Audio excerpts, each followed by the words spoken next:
2017-2018 Philadelphia Flyers will embark on a kind of a new era this year.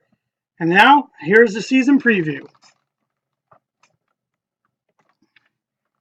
Hello, ladies and gentlemen. My name is Patrick Glynn, and welcome back to the channel. This is the 2017-2018 Philadelphia Flyers season preview. I'm going to call this Sink or Swim. This is where we got to show signs that we are going to be building towards something within the next few years. The Flyers have made some drastic improvements. They've lost some key guys, which I'll get into. Not new look for the channel, but I still have my old background. But I'm going to be doing something a little different this year. I've actually purchased myself a whiteboard, and I wrote down what we got going on. I know it's going to be hard for you guys to see the whiteboard, but let's get into this. I'll have to stand up for this now, but move my chair out of the way. But stand back and do this. Flyers last year, they were 39, 33, and 10 with 88 points. They missed the playoffs. Their power play percentage was 19.5%. That's 14th best in the league, and their penalty kill percentage was 79.8%. That was 21st best in the league. That's got to improve this year, and hopefully with the guys that they have picked up, that will improve this year. They lost Braden Shen, Steve Mason, and Nick Cousins. They traded Nick Cousins and Braden Shen. They traded for Yuri Laterra, who I'll get into in a little bit. But the Flyers did lose Steve Mason, so they lost one of their starting goaltenders. He went to the Winnipeg Jets. So good luck to the Jets this year with Steve Mason. He's a capable goaltender, but I don't feel that he's good enough to get you guys over the hump to win a Stanley Cup. He'll get you to the playoffs, but as far as that goes, I don't think he'll do much for you guys in the playoffs. Going through, I have this in alphabetical order. This is who we know will be in the lineup this year. Sean Couturier last year, 34 points, 14 goals, 20 assists. Sean Couturier, he's just another defensive forward. He's the guy you put on with the best player out there. You see him a lot out there with Sidney Crosby. Brian Elliott last year, he is an orange. He is a new guy. With the Flames last year, he went 26, 18, and 3, but a 2.55 goals against average and a .91 save percentage. That's an upgrade. Hopefully, Brian Elliott can be a lot better than Steve Mason was last year, but we will see. He is projected to be the number one. Michael Neuwirth, who I'll get to, is projected to be the number two. So the Flyers should have a good goaltending tandem coming up, and we should see some younger kids on the back line, on the blue line this year. Valtteri Filppula, I just butchered that name, only played 20 games with the Flyers last year. He had 8 points, 5 goals, 3 assists. He should be improved this year with the Flyers playing a full season, so we'll see how that goes. Claude Giroux last year, 58 points, 14 goals, and 44 assists. What's striking about this and what's scary about this is just the 14 goals that Claude Giroux had. That has got to improve. Giroux has not been the same since the 2012 playoffs, and it's been a decline the rest of the year. Shane Gottisbehere, 39 points, 7 goals, 32 assists. Ghost is going to be Ghost. I think teams figured out how to play him last year.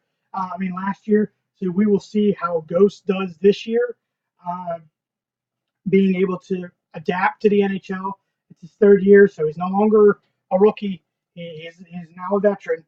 So the name of the game is adapting to the style of play that teams are going to be doing against you. Radko Gudas last year, 23 points, 6 goals, 17 assists. He's just a big body. I like his game. He's rough and tumble. He fits the Philadelphia style. Travis Konecny, 28 points, 11 goals, 17 assists last year. Konecny going into a sophomore season. Hopefully he doesn't have a sophomore. So that's respectable numbers, 28 points for a rookie, 11 goals and 17 assists. That's respectable. Yuri Laterra coming over from the St. Louis Blues for Braden Shen. Yuri Laterra last year, 22 points, 7 goals, and 15 assists. We'll see how he does. Hopefully he's like another Braden Shen. Braden Shen had a couple career years, the last couple of years with the Flyers. I hate to see Braden Shen go, especially my son hates to see Braden Shen go. Braden Shen was his favorite player. Andrew McDonald, 18 points, 2 goals, 16 assists. And what worries me about McDonald is the contract. The Flyers are paying him way too much, and I don't think he's worth the money. Brandon Manning, 12 points, 3 goals, 9 assists. Yes, Edmonton fans, he's still with the Flyers, and you're still going to have to deal with him twice a year, uh, dealing with the little rivalry he's got with Connor McDavid. Uh, Michael Neuvirth last year was 11 and 1, 2.66 point goals against average, and a .908 save percentage. Neuvirth has got to be better. He has got to show what he showed towards the tail end of that 2015-16 season and into the playoffs that he did. If he's going to want to, he's a good, capable backup, and I think we'll have a okay goaltending tandem. It all depends on the defense this year. Um, Ivan Provorov, 30 points, 6 goals, 24 assists. That's outstanding numbers for a rookie defenseman. He showed a lot last year. Now it's just like the saying, got to spare numbers. Can the team?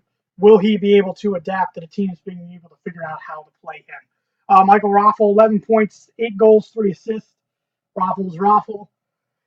Matt Reed, 19 points, 10 goals, 9 assists. Why is he still on this team? I have no clue. He's not that great on faceoffs, so I don't know why Matt Reed is still on this team. Wayne Simmonds, 54 points, 31 goals, 23 assists. Wayne Simmonds again scored over 30 goals last year. He is the goal scorer on this team. He is going to put up the numbers, and if the Flyers are, I'll get into that in a bit. But Wayne Simmonds, he'll put up 30 goals. Mike Vecchione, I have him in orange. He only played 2 games last year. No points. He is up and coming. He's one of the younger kids, so we'll see how he does. Jacob Voracek, 61 points, 20 goals, 41 assists. He has to improve on these numbers. I'll get into it in the middle, but Jake needs to improve on these numbers, and I think if we're on the power play, I think we've got to split Drew and Voracek up. It's not working. Jordan Wheel, 12 points, 8 goals, 4 assists. He played a lot better towards the end of the season last year, so I'm good with that. And Dale Weiss, 15 points, 8 goals, 7 assists. He's just there for faceoffs. I like that move with Dale Weiss. Number 1 draft pick, Nolan Patrick. My opinion on Nolan Patrick is I feel that he will make the team this year.